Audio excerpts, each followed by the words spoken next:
Hello and welcome to the podcast. I'm Onyx with my co-host here. Hi, I'm Kilobyte. And on today's special episode, we have another wonderful guest with us, Amber Jones. Hello, Onyx. Hello, Kilobyte. Hi, Amber. Nice to Welcome, have you on welcome. the podcast.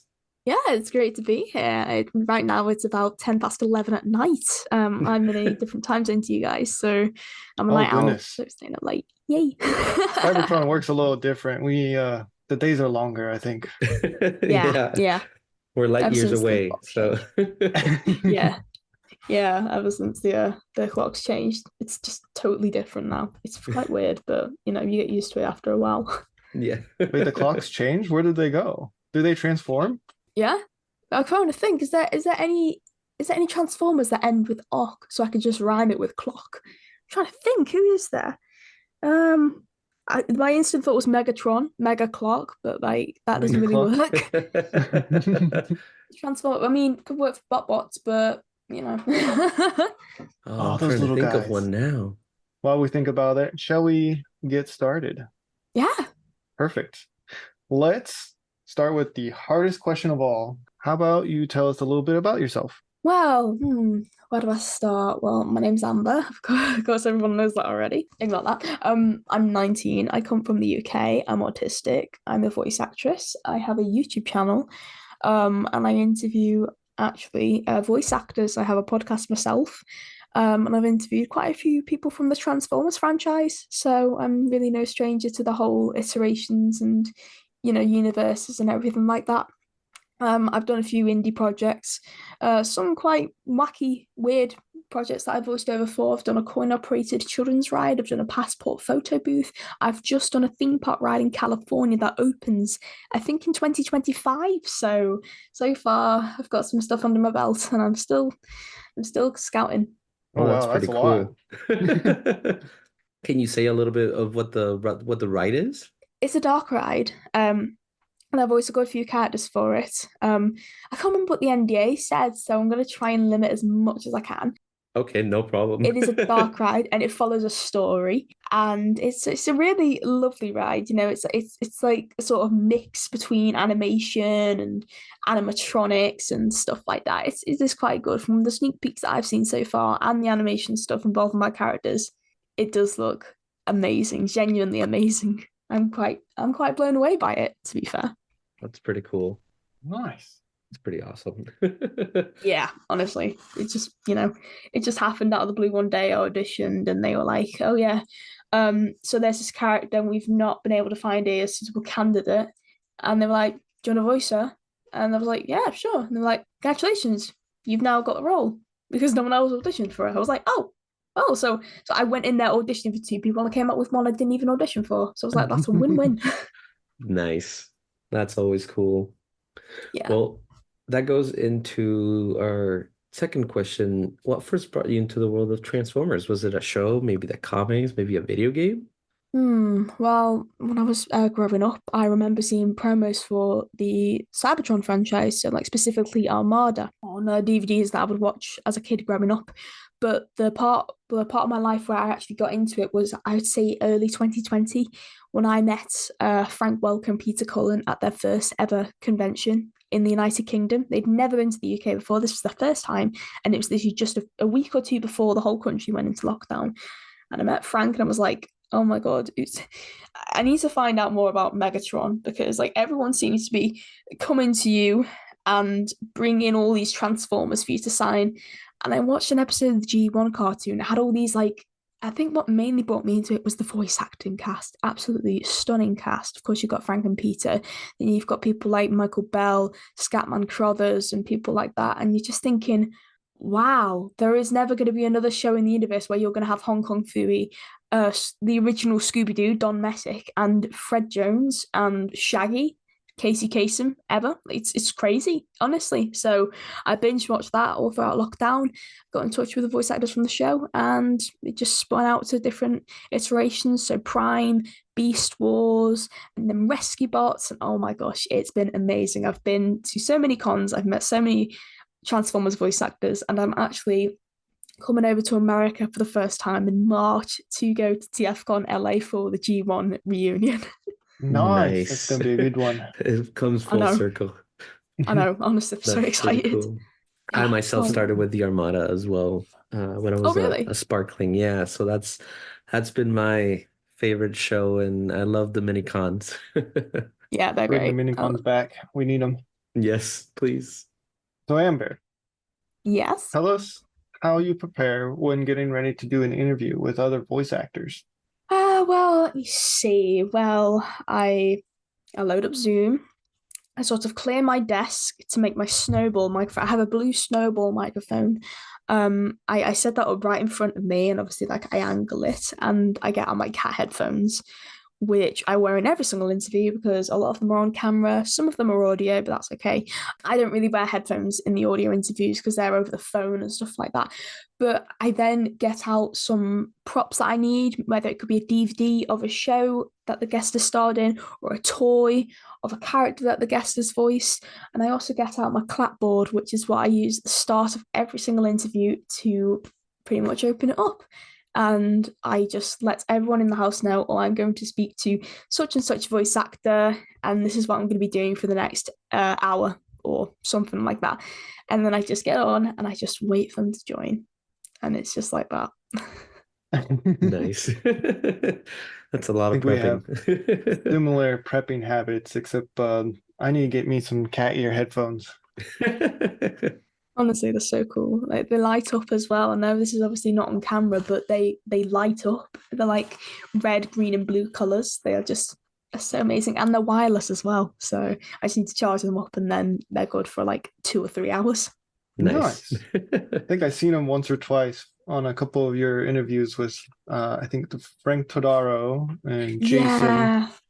Really, really fantastic. Speaking of them, who has been your favorite to interview? I know, tough question. Oh my gosh.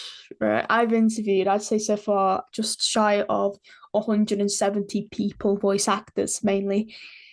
Um, to be fair, that is a hard question, and it's like picking my favorite child, but I would have to say the one that I've been most excited for. He hasn't done anything Transformers, but he's worth a mention. Cam Clark, one of the most nicest guys I have ever spoken to. At a convention, I invited him onto my show, and I was just counting down the days, and then I ended up going on to him, and I was like, oh my god, this just feels as good as the day we met. It was just perfect.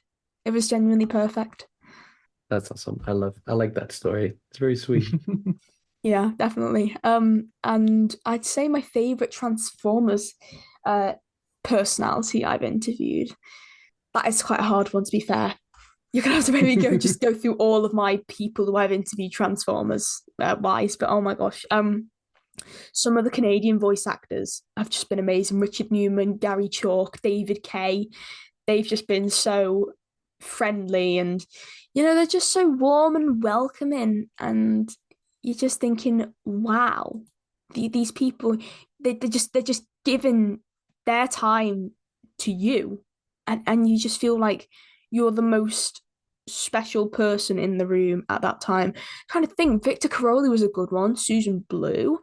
I'm literally just scrolling through the list of interviews I've done. I'd say it would be a good one. I'm They're not all dating wonderful humans. but yeah, Rob Paulson, Lex Lang, Samantha Newick, David Sobolov was another good one as well. Um, I am Michael Bell and John Machita Jr. Just all these guys are just so great in their own way, and they're just great, really great to talk to. Yeah, I love the stories they tell, Yeah, especially when interacting with the fandom and the the one-on-one stories they've had, and how they like seeing the fans and interacting with them. So that's always fun. yeah, yeah, definitely. It's like they each have a different sort of recollection of whatever Transformers show they were on, whatever recording session they were at. It's just amazing, really. Well, this brings us to our next question. Who has been your biggest inspiration? Oh, well, that's a hard one. It's not. It's it's Frank Welker. Yeah, yeah. No one else. No one else. I can't say anyone else. It's got to be him. There's no favorites here, except when there are. Do you have any side projects you are currently working on? Doesn't have to be Transformers related that you can talk about. I mean, you have NDAs you mentioned. Oh no, there's a few projects that I am working on which are not under NDA because they're self projects. The first one is something that I'm releasing around Christmas time. It's about yeah, it's really about reviewing this Christmas DVD that I watch every single year. It sounds really goofy, but honestly, I had a lot of fun editing it and just recording all these silly little skits for it and everything like that. And another one is a continuation of my Bill Scott documentary. In 2021, I produced a documentary on the voice actor Bill Scott, best known as the voice of Bullwinkle Moose, Dudley Do Right the Mounties, Mr. Peabody, like all the Jay Ward stuff. So if he passed away in the 80s, and I decided to do a documentary on him because his life hadn't really been covered in any sort of media, or really his story had not been told. So it was so good. It lasted 2 hours.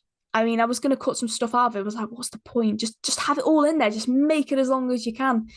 And then, yeah, I was like, there's more stuff I could put in. Let's do a part 2. So I did that. And now I'm working on it. I'm hoping to get that out before I go to LA. Nice. That sounds like a lot of fun. I am Yeah, it baffled is. with all the information of all the voice actors that you know right now, because I can barely like I get a name and then I'm like, where's the face? I gotta put a face to this name because I don't remember. So it's pretty amazing. Yeah, it really is, honestly. Just like all these people who I've become friends with, honestly, it's just amazing, you know. It's quite magical. Who is your favorite Transformers character and why? It's okay if you have multiple, Um, but let's just keep it to a few of them. I do have multiple. Um, I'd have to say my biggest one would have to be Megatron. I'm surprised, actually. I'm very surprised. Is there a specific reason why Megatron, is it his backstory in one of the shows or in the comics that resonated with you, or seeing his struggle, or is it more of like it's connected with Frank and you kind of see him there? Mainly because of Frank, but honestly, like the backstory of Megatron and stuff, and also Soundwave as well. I love Soundwave and his like little cassettes. I love Rumble, especially. He's just so funny. Like, wow, just yeah, he's a great little guy, and love like the voices that Frank does for each of these characters. Like you've got Ravage, who is the animal sort of character of the group, and then you've got Rumble and Fuzzy, the tough little New York characters, and then you've got Laserbeak, who is not voiced by Frank Welker, but actually by Chris Latta. So I'm just clearing that up for you. Nice. Because yeah, good few years everyone thought it was Frank Welker, but then internal Marvel recordings revealed it was Chris. So that was quite fun to listen to those recordings. All right, Amber. Yes. We have a lot of tough questions for you. Here's the Oh next boy. one. What are your top 3 favorite toy figures? Does not have to be Transformers related. Although, this is a Transformers podcast. I mean, you can take that as you want. Well, I do own quite a few Transformers figures. I'm looking at them on my shelf right now. I'd say my top one at the moment has to be the Studio Series 86 RC. I have her in the box and it's signed by Sue Blue. That's awesome. Nice. Yeah, and I also have my second favorite has to be the Studio Series 86 Rumble. I mainly collect the SS86 figures. And then Now, is that the Rumble's blue pretty one or the cute. red one? Rumble Blue. Rumble blue, okay. I really want Decepticon Frenzy brackets red, but he's practically sold out everywhere, and it's annoying me greatly. Yeah, I hope you find one. I really hope so too. Rumble's getting kind of lonely on my shelf. He's surrounded by Bumblebee right now, so Oh, he's no. Got some buddies. he's suffering. He's just got his pal drivers next to him, and then my third one would have to be SS86 Wheelie. I don't know why. He's just tiny and goofy, and I love him. He's very That's the one where cute. the knees work, right? I think so. Yeah. Yes. Yes. I mean, I just find the transform into art, so I mainly keep them in the robot form. I know the one that came with the Grimlock was stuck in cowboy pose. because his knees Oh didn't bend. yeah. Oh yeah. This one, it was just a solo wheelie. I don't have the Grimlock. Nice, nice. Yeah, I like the little bots because I like fidgeting with them on the desk, and it's easier to carry around and take with you. Yeah, yeah. Honestly, they're so tiny and they're so goofy. And when I went to TF Nation, I was at this table and I got some figures. And they're like the tiny, tiny Transformers. We've got ones of Megatron, Optimus, Bumblebee, and Starscream. I just needed a Soundwave and Grimlock. They actually gave me like a very small bag of Energon cubes. So it was like these colourful little cubes just to go on Oh, display. that's It's like great. Oh, that's beautiful. cute. I Gotta know, keep him well honestly. fed. Yeah. They're literally in a bag and Make just sure Cup there's and no Wheelie just toxin in staring at there. them. Yeah, they're literally just in a bag in front of the RC box and Cup and Wheelie are just staring at them, trying to figure out how to open it. Oh, that's cute. Hmm. Scrolling through your YouTube page, you've had conversations with dozens of voice actors, and they vary between different animations. So, what moment in any of those cartoons best describes you? Um, does it count if it's someone who I've not technically interviewed, but someone who I have met? Sure. Sure. I was gonna say just Megatron's transformation into Galvatron in the Transformers movie. It just reminds me of transforming into my current self and leaving my younger, depressed self behind. It's like a new era starting. I can't really think of anything else. Sorry, I can't really answer that question for you guys. I feel Oh, bad no now. problem. It's just so hard because It is like a you're hard trying one. to think. Yeah, you're trying to think what comes into your head. But then I'm thinking there's so many guests. Like, do I go with the sort of DC Comics side? Do I go with the Transformers side? Oh man, so hard. Maybe one day I'll have a proper answer, but for now, ooh, I'm gonna have to sleep on that one. That's totally fine. So, next question, Amber. What is something no one knows about you that you wished more people did know? This is a hard one because everyone knows everything about me because I always tell everyone when I info dump on them. um, oh An open man, book, I think, is what the humans say, right? yeah, yeah, Which isn't that what you do with old books? You open them? I think so. Yeah, I don't I'm We not know. I'm have not tablets, familiar. right? Yeah, we have tablets. You open those, you broke it. I I don't really own any books myself. Everything's on my iPad. If I just want to read a book, I just use a Kindle or something like that. So it's really, yeah, everything's just, this is the future. I've just completely lost topic. What was the question again? Sorry. What is something no one knows about you that you wish more people did know? Ah, yes. That's actually quite a hard one. I guess. Well, I mean, everyone knows I'm autistic, but I would go with that one. But like everyone knows I'm on the spectrum, so I'd have to say, people think I look very young. Like people, I don't really reveal my age to anyone like publicly. Publicly, I only really reveal if they ask for it. So I look, if you just look at pictures of me, I look at least 14 or 15. I am nearly 20. Like I am older than I look, if that makes sense. I think so. I I guess that kind of works with Cybertronians as well. Yeah. Because some of us look very young or brand new, I I guess don't would look a be, right? day over 2000. I don't know what I'm talking about. See, example number one. Well, we've gotten to the section where we ask you, do you have any questions for us? Hmm. What inspired you to just start this podcast? Ooh, Great question. You want to tell me, Kilo? It involves yeah. you a lot. Yeah. Yeah. So I got into the Transformers trading card game when it was starting out. And I was like, I like Transformers. I like trading card games. Let's try it out. And so I got hooked and I started collecting them. And there was a tournament coming up, and I wanted to get some of the exclusive cards. I didn't expect to win, but I wanted to get some of them and just for participating. And my first opponent was Onyx. And so we started playing. He was very nice. And he's like, hey, I don't know what I'm doing. I have a deck that just came out of the box. And so he helped me out and we played and we developed a friendship. And we started talking about Transformers and our favorite toys and our favorite shows. And one day he was like talking about the comics, and I'm like, oh, I have not read the comics. He's like, they're very good.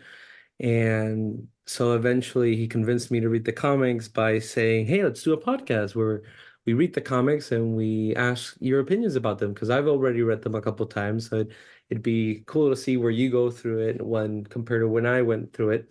And so that's how we're here. Wow, that's cool. Have you by any chance met any voice actors yourselves on Cybertron, maybe? Or anywhere? Oh yeah. Oh yeah. We talked to a few, we've hung out with a few. We've had Lindsay Rousseau on a couple of times. Ooh. We had her on our Transform and Rollout spin-off podcast where we play Transformers D&D. We've had Frank Todaro, and he's also on the Transform and Rollout. David K. did Q&A. Didn't mean for Travis that to rhyme. Hartz, Travis Arts. Jeannie Carr. Unicars was fun. Oh, Yeah, so there's we've had a more. few, and they've all been amazing. Benny Latham, Dot Malto from the Earth Spark. Fantastic. Okay, I'm Wonderful jealous. humans. I really want her on my show. He's Well, very she's busy. very sweet. She's very nice, so you should reach out. Oh no, I have. Yeah, actually, I haven't. I think she's just too busy, and it's just, yeah. Maybe sometime in the future. We're working on it. Yeah. So, last couple questions here before the time runs out. Where can the listeners find you? You can find me on YouTube. I go by Amber Jones. My @ is Amber the Fangirl, which is all one word. You can also find me on Twitter, or X, or whatever you want to call it, at Amber Leah X. Leah is spelled Leahhx, so Amber Leax, like that. Instagram, I don't really use Instagram that much, but I have a sort of business account which is called amberjones.vo. I don't really use that much, so don't expect any new sort of stuff to come out of that account. But I'd say Twitter and YouTube are probably the best places you can find me on the net. Yeah, definitely. Nice. Awesome. And we'll have all those links in the description for you listeners. We'll tag you when this episode is out as well. And that brings us to our last question. Are there any words of wisdom or something special you would like to say to the listeners? Well, it's something I heard in Animal Crossing once, but I use it every day.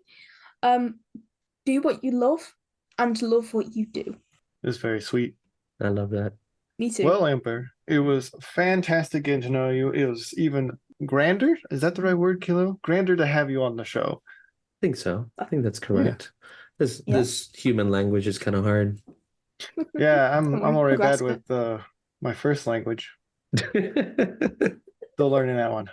You would think after thousands of years. Anyway, and thank you, listeners, for tuning in. And until next time, till all are one. Till all are one. Till all I want. Thank you for having me.